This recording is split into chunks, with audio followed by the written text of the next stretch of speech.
When we got to that first POW camp, and during the next 2.5 weeks that we were there, about 250 to 300 men died.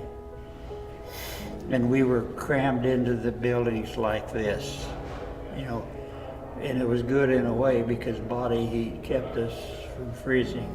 And I was next to a guy named Alan Tuttle, who was a burly guy from Seattle, but he contracted pneumonia, and pneumonia became 100% fatal. He was struggling to breathe.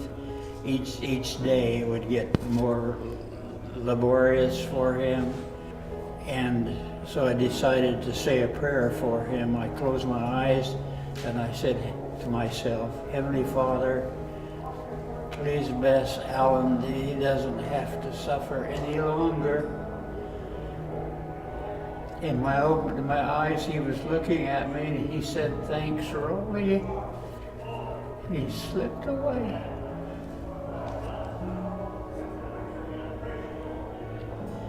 And multiply that by hundreds of times. The next 3.5 months or so in that camp, 1,600 men died. The communists found 500 remains and sent them home. But so that means there are still some 1,100 remains up there.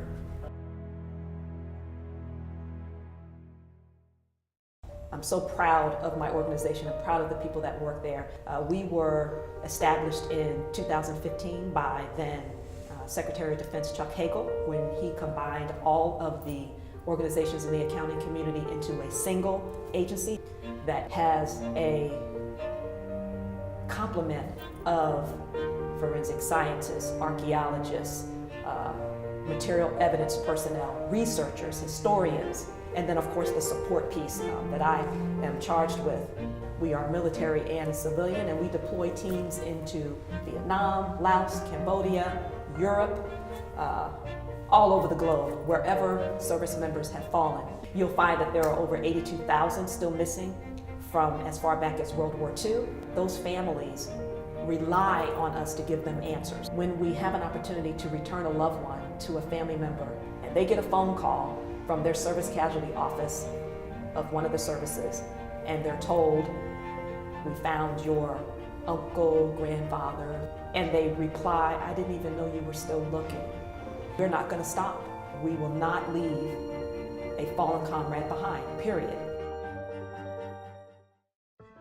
Every time I hear an ID, I feel absolute joy. Some of the families from past conflict have nothing for 50, 100 years, have absolutely no answers, and they're hanging on that one piece of closure, which means we know what happened to him, we know where he was, and that the nation fulfilled its promise to leave no one behind.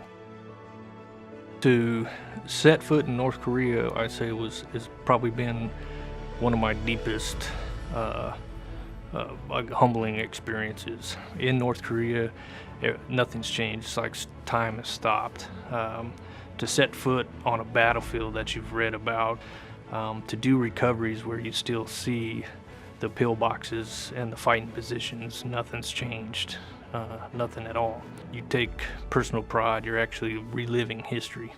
And to be able to bring those guys back and to identify them, give them back, is unbelievable feeling. These are very noticeable burials that I think that we should cherish and that we should work with our DoD counterpart to make sure that we do our mission, which was pay tribute to them. For VA, I think there is a role. I think some of these family members just have history but don't know about benefits that service member is entitled to once they are repatriated back and identified. They fulfilled their mission, and now it's time for the NCAA to fulfill its mission, which is to find final resting place and national shrine, and to cherish and tribute their sacrifice to the nation.